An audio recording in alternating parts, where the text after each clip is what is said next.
Welcome to the Uncommon Exposé, where I want to change your life by sharing someone else's. If you've got an open mind, then please join me and my guests as we share their incredible, inspiring, true stories. Trigger warning: this episode discusses infertility, miscarriage, mental health, and religion. Hello, welcome to the Uncommon Exposé. I'm really excited to have you here. I don't actually really know anything about your story because you reached out to me on social media, which I love. Lots of people do that. So I'm really excited to just hear what you've got for me. So I'm going to, as always, let you introduce yourself and then we're just going to crack straight on. You ready? Yes, I am. Hello, my name is Tara. I have 2 young children and I'm 36 years old. Amazing. Cool. So let's go. What are you going to talk to us today? And then we'll go with your story. Sure. So my story covers my infertility journey. So I did mention I have children now. So Yes. Thankfully over the other side and mentions IVF as well as pregnancy loss. Yeah, okay. Yeah, so a little bit of a trigger warning there for anyone that might be a bit confronting. Yeah. Cool. And where does your story start? Yes, so my story is a little while ago now, so heading back to 2017, so right after I got married. I'm someone who, and I've listened to this in your podcast before, had really, really always wanted children. Yeah. And had always wanted to be a mum, so that was really important for me growing up to always just like be focused on one day being a mum. Yeah. So as soon as I got married, it was, straight down to business and really wanted to start our family. And by then I was in my late 20s. So I felt very ready, had, really had a career and had done some travel and was just very ready by that point in time. So, yes, we started trying right after we got married and I expected it to be straight away. Had thought as soon as we got home there'd be a pregnancy announcement from the honeymoon because everyone in my family had fallen pregnant straight away. Yeah, okay. So my sister and my mum and my aunties and everyone, like fertility has always been something growing up, was to always be very careful because we had a very fertile family. And even my mum got told she wouldn't be able to have kids. So that wasn't with her, that was separately with my dad, and she ended up having 2 kids naturally and didn't really have any issues falling pregnant, so she said we were super fertile. So I'd always had that in the back of my mind growing up, but had never fallen pregnant, but thought, I'm just like so glad that it hasn't happened really early. So after a few months of trying quite eagerly, using all of the apps and the timings and things weren't happening. So I started to really think, I think maybe something's wrong here. I just feel like it should have been faster. Yeah. Did you find that growing up with all of that pressure mentally, like it could have, I guess, either gone 2 ways. Like mentally you're like, oh my God, you've been putting off trying for so long that switch in your brain didn't flip, or were you like, this is like, it's happened so easily for everyone else. Yeah. It will happen easily for me. But was that a pressure as well? Yeah. Or were you just like, nah, it's easy breezy, baby, let's get it done? Oh, yeah, I just thought it was going to be so easy. Yeah, and I think looking back now, and I had this conversation with Mum after we did have issues, and I'd said to her, she'd made a presumption that her experience was a seamless one. Yeah. With her sisters and her mum. And I said, but like that was kind of imposed on me a little. So I went into it thinking I was going to be exactly the same because we share the same genetics. And being on the pill for 10 years, like I'm not sure what that did, or over 10 years. Yeah. So I don't think we fully know the extent of that at the moment, no. No, and it's going to be something I'm going to be super careful for my own daughter when she wants to start looking at that, to really ensure that she knows what those side effects are and what that can do to your hormones and the effect that can have, because I think looking back now as a 15, 16-year-old, I should have been so looking young. into that more. Yeah. And just got told to go straight on it. It was different. I feel like I say that a lot. It was different back then, though. The risks and things weren't as well known as they are now. Definitely. And you're 15, you We just have to don't want to have a advocate. baby. Yeah, exactly. The other things we think, we'll worry about those later. Yeah, But yeah. And that was a warning sign back then, was that I had really painful periods. Yeah, And okay. they would like cause me to faint and vomit. Oh, wow. Yeah, and the doctor's answer was go straight on the pill. This will help fix your issue, and it did. Yeah, it did. It masked my symptoms for a long time. Yeah. Until I then came off it and realised those symptoms were all still there. So, so after quite a few months and things weren't happening, I started to fret. I started to really feel like I'm failing here. Like, this has happened so quickly for all my friends. Everyone I know falls pregnant straight away. People started asking us as well, which was very awkward because we were very much trying very hard. Yeah. And I started to recluse a little from gatherings and things because people were like, oh, you've been married now for 6 months. Like, are you guys going to have a baby soon? Yeah, like, okay. We would love to, but, we just got to wait. Like, I didn't tell anyone, really. Yeah. Of how difficult it was. So we then got to the 1 year mark of trying for 1 year, and I was like, enough is enough. I cannot handle any more of these apps, any more of these, fertility tests to see my window and temperature gauge and all of eating the food. So we went to a fertility clinic finally, and they'd said that a prerequisite is that you have to be trying for a year. So we ticked that one off, even though it doesn't seem like a long time.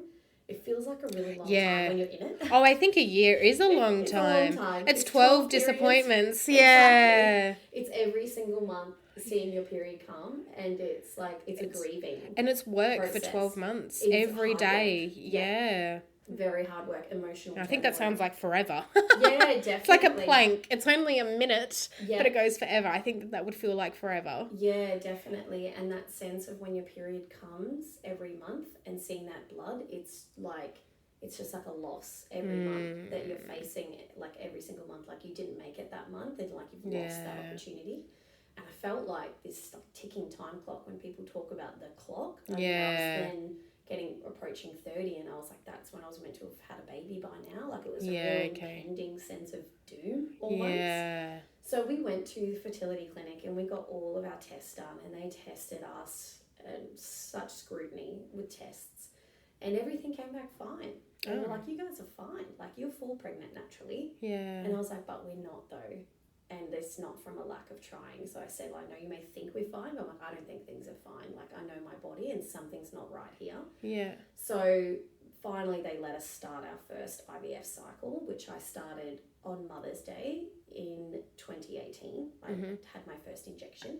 And I was working full time, and I also had to travel for work. So I had to carry my medications around on planes and things, and inject myself in small country towns away from my husband, hoping that I wouldn't have any adverse reactions. So it was super scary, and I did have some reactions that would like cause me to black out. Oh wow. So thankfully that was when hubby was there. But just black out, or did you have other reactions as well?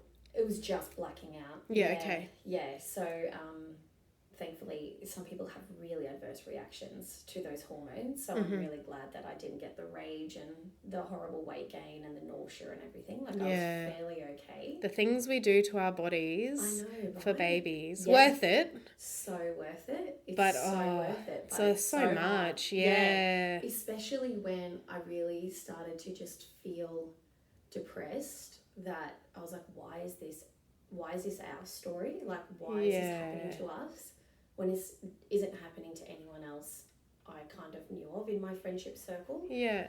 Except for one friend who, my best friend, had fallen pregnant with IVF, and I was super hopeful that that was going to be our story as well. Yeah. One cycle, one and done. So we did actually fall pregnant in that first cycle, but sadly lost that baby very quickly. So within a few days of me having that confirmed 2 little lines that I'd been waiting to see my entire lifetime, and was just so excited that finally this has worked. I kept testing, and I started to see the lines fade. So it's what they call a chemical pregnancy, which I actually really hate the word chemical pregnancy, because it's not always recognised as a miscarriage because it's one that you lose quite quickly. So it's kind of around the 5-week mark. Yeah. And I think they don't class technically until 6 weeks. But for me, that's just like really horrible. Like it was here, and you know, a little bean is what we had called that bub, was gone so quickly, but they were still here. Yeah. And it's you had an emotional attachment. 100%. I did. Yeah, very, very much I did. And from the moment they put that bub inside me, I was like, this is it. This is the baby. This is the one we've been waiting for. Had named the little bub Little Bean. Had spoken to them every day about, you know, all the things we're going to do together. And just I try to really remain really positive because I'm very strong in faith and positive thinking. And I was like, if I can will myself for this to work, it will work. And then it didn't. So that was devastating, and that just absolutely like crushed me. And you say you're of faith. Yes. Did you at any point question that through this? Yes. Yeah. I just got chills when you said that because that was really, really hard when you've grown up your entire life, you know, believing in God and his plan. Yeah. And that I'd thought all along, like he'd placed this desire in my heart, right? Yeah. Like he's the one who wants me to be a mum. Yeah. But why isn't he allowing me to be a mum? So it was like, it was very conflicting, and I started to separate myself from going to church more because I was very angry, like very, very angry and very depressed. And the doctors said they diagnosed me with clinical depression and said you are really unwell, but you can't go on any medication to help you because that medication you can't fall pregnant on.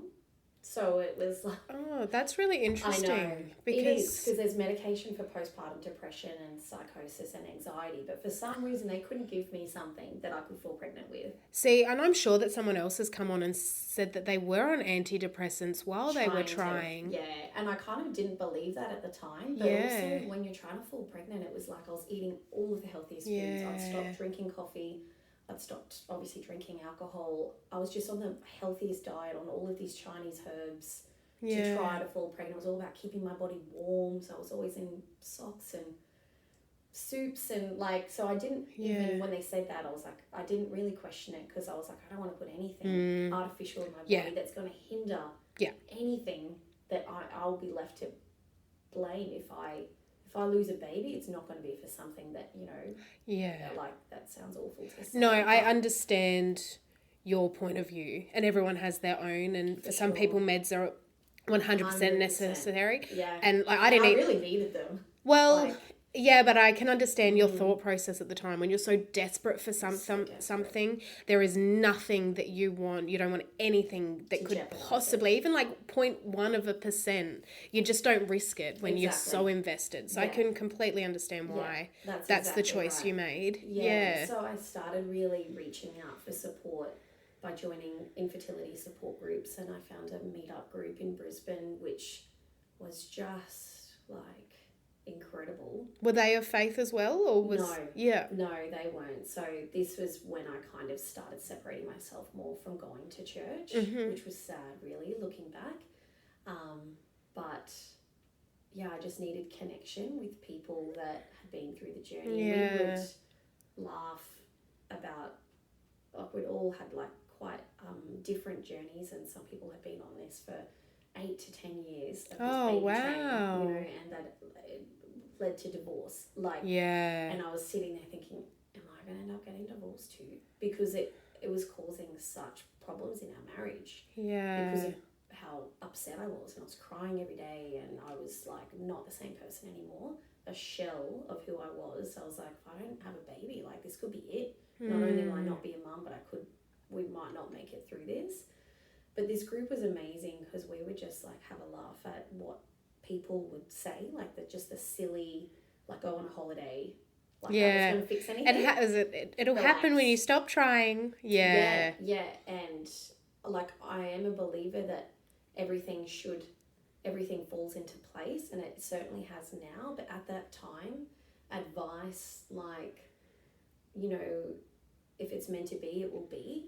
Yeah. I know what they're saying, and I know that there's paths and everything in place, but at that point in time when you're knee deep in it, In the it's trenches. not helpful. Yeah. It's just not helpful at all. Yeah. Because it's not like losing a child and going on that excruciating journey.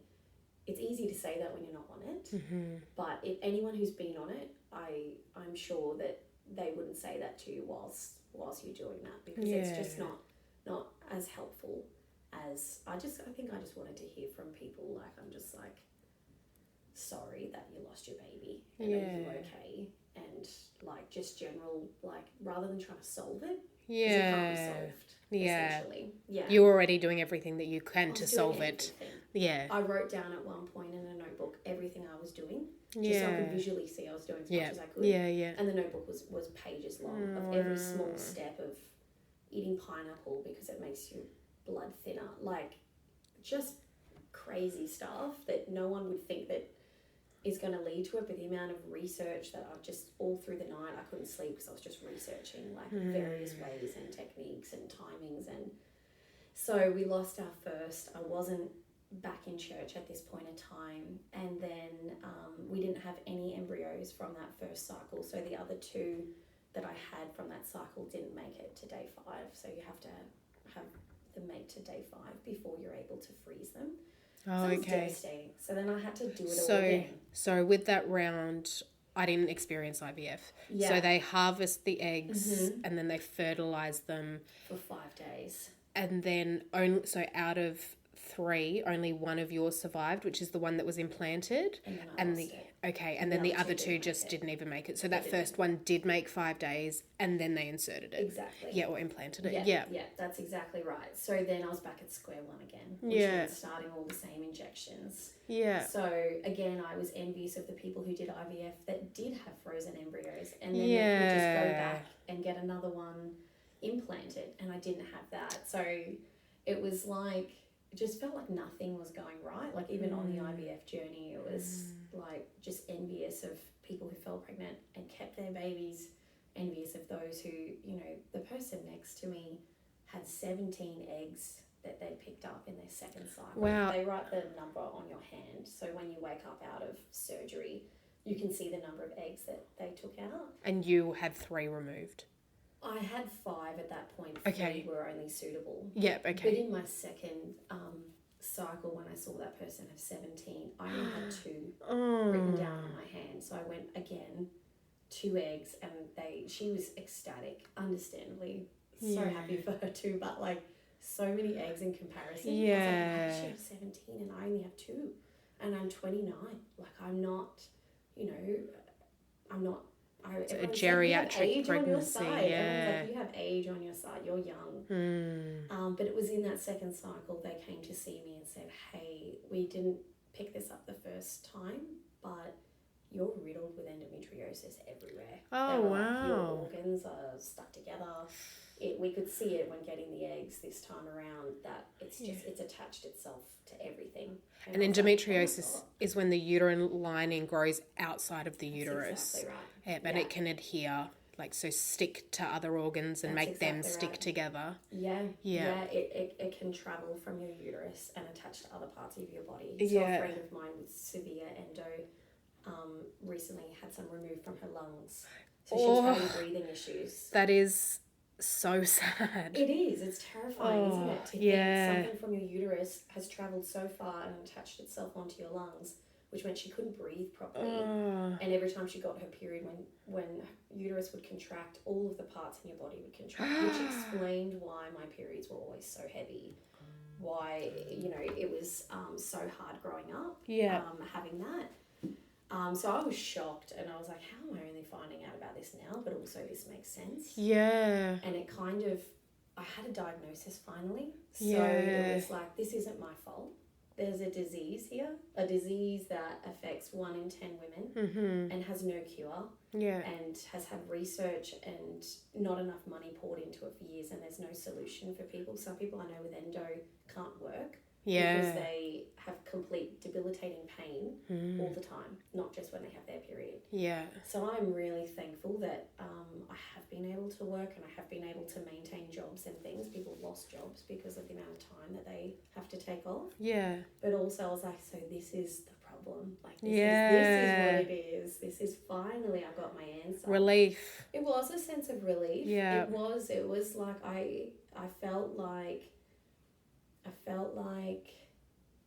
so hard to explain, but so much guilt that I couldn't give my husband a baby that him and I wanted. Mm-hmm. But I also felt like at that time I was like, at least I'm the one bearing this and he's not the one with low sperm count, because I would hate for him to feel this level of pain. Yeah. Where it's like, I kind of wanted it to be my fault in a way, because I didn't want him to feel like he wasn't giving me my dreams. Yeah, okay. But it was hard to live with. Yeah. Like, my body that should be doing what it's meant to be doing isn't. Yeah. And it's not working like, you know, like every female I know. Normal. Yeah, normal body. Yeah. A normal body, that's right. And I longed for that normal body Yeah. that I didn't have. So I had a lot of resentment to my body as well at that time. And it was like I was trying to grow a baby, but also I hated myself. Yeah. And I hated my body for failing me at the one thing it should do. And that's really hard to look back on. And it took a lot of time to build up that confidence again. But infertility destroyed my self-confidence and self-worth as a female, as a wife, as a daughter for my mum who wanted grandkids. And she had people asking her, when are you going to have grandkids? Yeah. So not only was I getting pressure, she was getting pressure. Yeah. And that was affecting her as well. She was really sad at that point of time too. So her and I together were just a sad bunch. And was she sad for you as well? Very Not just the much. pressure externally, but she she knew what you wanted. 100%. And yeah, you would tell her every emotional journey. Yeah. And as a mother, you go on that with your child. Yeah, and she did. Yeah. She stepped up into the role of everything that I... It's giving me goosebumps. I know. I love my mum. Oh, that's so beautiful. I couldn't have done it without her. She attended appointments. She paid for some of our IVF because of the costs. We spoke every day on the phone.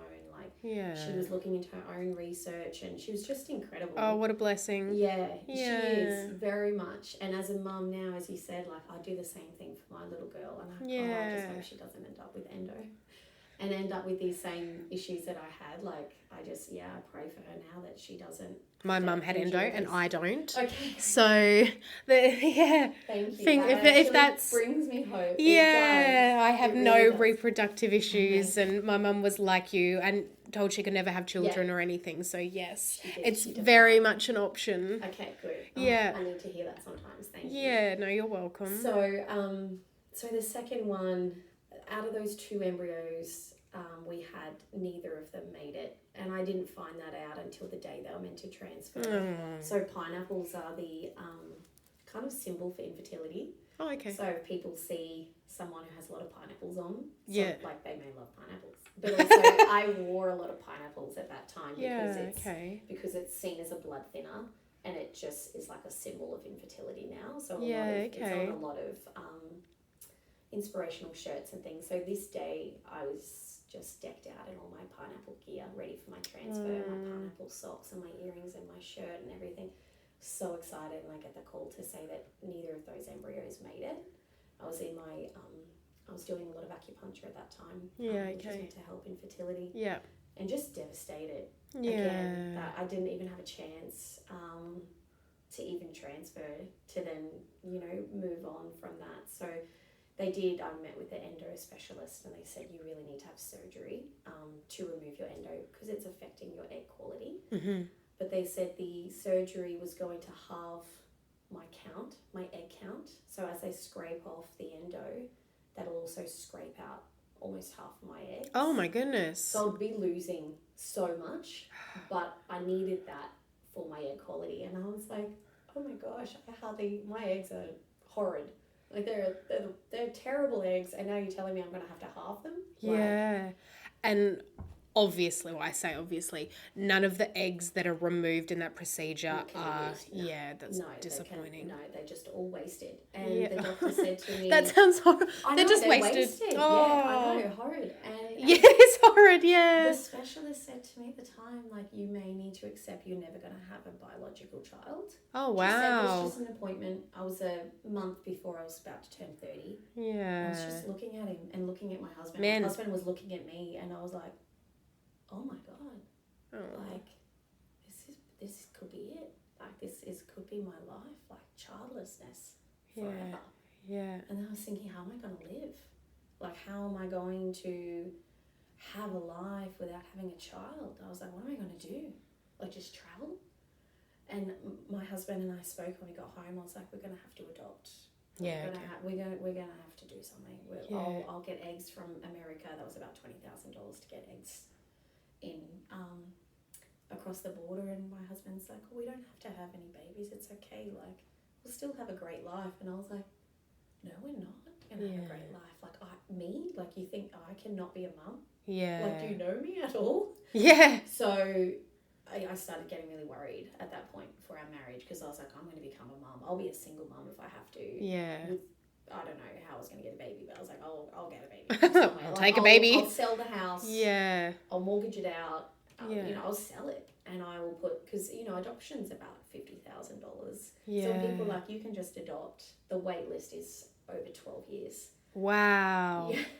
I know. So whenever anyone would say, you could just adopt, I'm like, okay, do you have 50K and an extra 12 years to wait? Like, people say things and they just don't understand the whole picture of what that's like. It's like I don't want to say a death sentence, but I read somewhere, and I don't know if it's true, but I read a research report once that said people experiencing infertility have the same stress levels and anxiety as people undergoing chemo treatment. Wow. Oh, I could see that would be true though. I know. I don't know if it's true, and I know chemotherapy would be horrendous, but I just I kind of thought, like, I don't know how it can get any worse than this. Yeah. And I assume most people would be in their late 20s at the earliest before they start going through any kind of infertility journey. So you add another 12 years onto that, instantly you're in your 40s. Yeah. That's a long time to be waiting for a child. And I just didn't know if I could make it. Yeah. Like, I'm not saying I was suicidal, but I struggled getting out of bed every day. Like, it was a struggle. I went to work every day and I put on a brave face and I smiled for everyone, and I'd just get home and just crash in tears, like, every single day.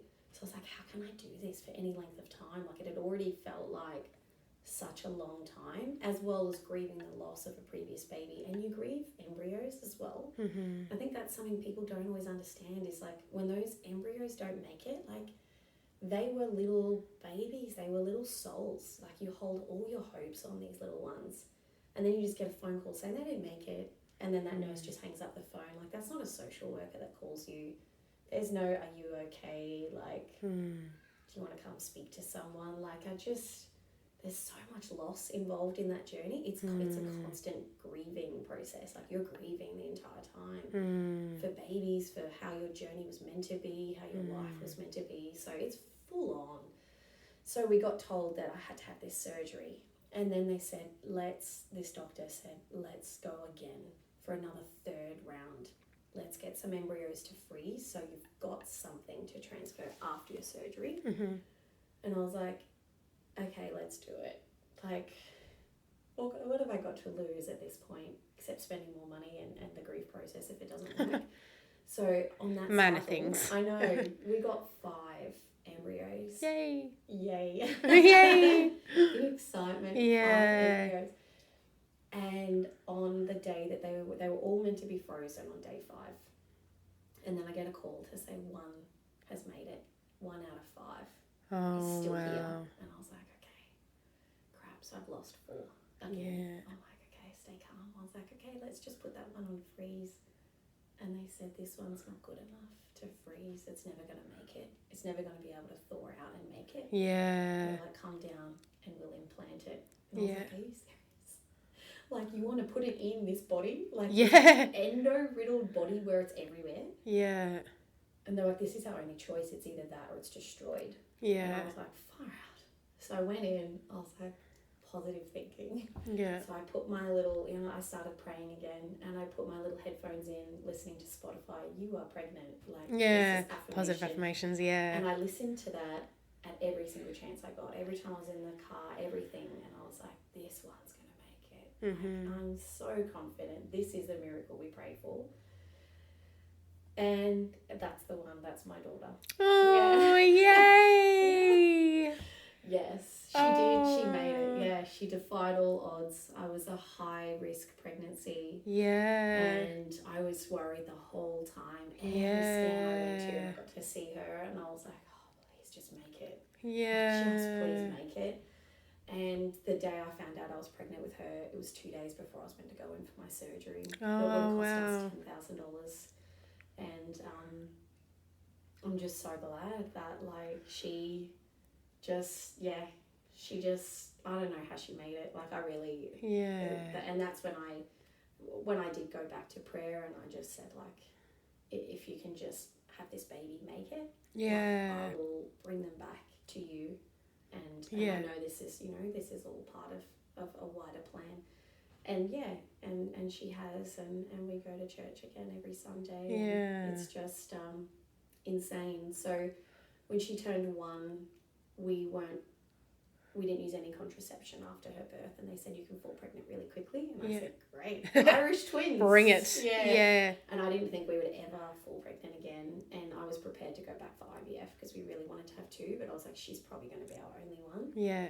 And I just got 1 period when she turned 1, and without trying, that was the 1 period that I fell pregnant with my son naturally. Oh, wow. So I got to have a natural experience of how exciting it is when you're not calculating everything. Being and I was pricked. like, this is what it's actually like for people. Yeah. This is it's just crazy. Like, it still blows my mind, like, even all these years later, that I got to have both of them. And I think for a lot of people, like, that are still on that journey, I'm very mindful that, like, I'm so happy and blessed with my kids, but I'm very mindful that some people are never off that infertility train. And I can't say that, I'm not infertile anymore because I got to have 2 beautiful children, but I still feel so connected to that community and sharing my story, because it's like,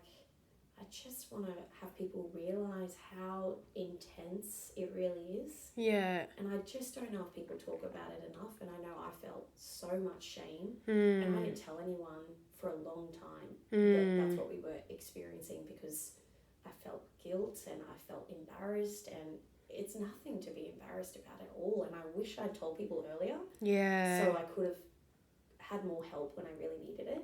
Yeah. So that's why I really wanted to be able to share that story in case anyone's listening,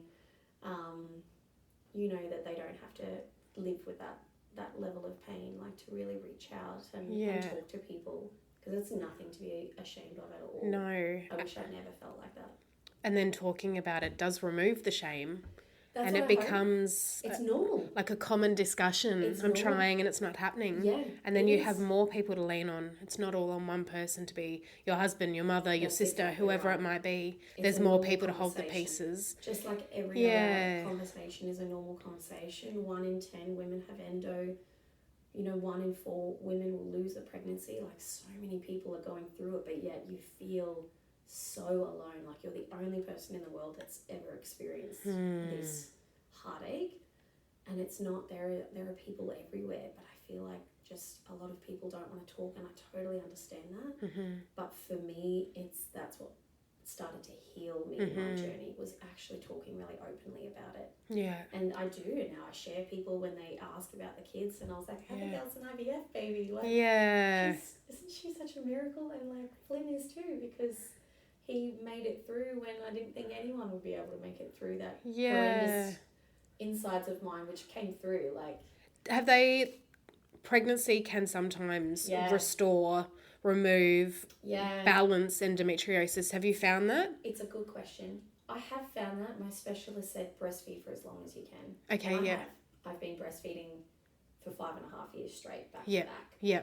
And I am still doing that because it changes your hormones. So your periods aren't as heavy. Mm-hmm. And for me, that's definitely been the case. So for every month you don't have a period, it doesn't flare up. So even though it can't cure it, Yeah. it kind of may not make it any worse. Yeah, okay. And that's not the case for everyone. Yeah. But for me, it has definitely helped my pain level. Mm-hmm. My periods aren't as heavy or as painful. Yeah. Now, I don't know if that will change, and I never ended up having the surgery, obviously, because I couldn't do that whilst breastfeeding. Mm-hmm. But I just hope that I don't end up needing it, because it's quite invasive, and it's painful. A few weeks, painful recovery time where you can't move. Like everyone who's had it, it's really full on, and it only temporarily fixes the issue. You know, the endo will grow back within 6 months to 2 years, and you could end up just having a surgery again. Yeah. And like so many women are doing that frequently until they end up just getting rid of it all altogether, just to not have to do that anymore. So I hope that's not the case for me, but I'll cross that bridge when I come to it, if it is. And I guess every surgery that someone's having, that's another half of their egg count, if they're having multiple surgeries. Yeah. Yeah, okay. Yeah, it's definitely really full on, but for a lot of people, they need to be able to clean it out to be able to create that space that a baby can live in. You know? So, it's just insane, that whole thing. Like, my heart really goes out to people that are on that journey now, and my endo sisters, because it's full on. Yeah, it really is. So I'm very thankful for where we are now, but I also never forget how we got there. Yeah. And even though this journey was 6 years ago now, it still feels like it was yesterday. Like, I remember those memories like so easily, and it will be always like a part of our story, and something that I have shared with her, and And you're probably the hope for someone who's on that journey right now. The fact that it came true for you, and it might not be for everyone, but you'll be that little piece that keeps them going, keeps them trying, keeps them on the upside of life. I hope so. Yeah. Even if this reaches just one person. That's what I think with everything. Just that little bit of hope. Yeah. And every journey is so different, and there's no guarantees. No. Like, I know people who have had, over a dozen cycles, and they haven't had a baby yet, and I just I can't imagine that, but there are many of us who have had a hard journey and have got there in the end, and each journey is so unique, but I hope that it can help bring some level of hope for a family out there that needs it, because you need a bit of hope to just keep going. That's right. Yeah, definitely. And sometimes it's from a stranger. Your family will tell you all of these things, but a stranger that's gone through something similar can be the one thing that gets in. Yeah, and I listened to a lot of infertility podcasts when I was going through it, and I heard many stories like this. Yeah. I was like, maybe that's going to be my story one day. Like, maybe it will. Like, maybe I'm going to get to share that I'm pregnant. Yeah. So, here I am doing exactly that. And that's been amazing. Oh, thank you so much for sharing that. It was definitely, I felt your ups and your downs as we went through, but that was perfect. Thank you. Thank you so much for having me. No, you're welcome. And I think that at least one person, that's all that matters to make the difference. So thank you. I hope so. Thank you so much.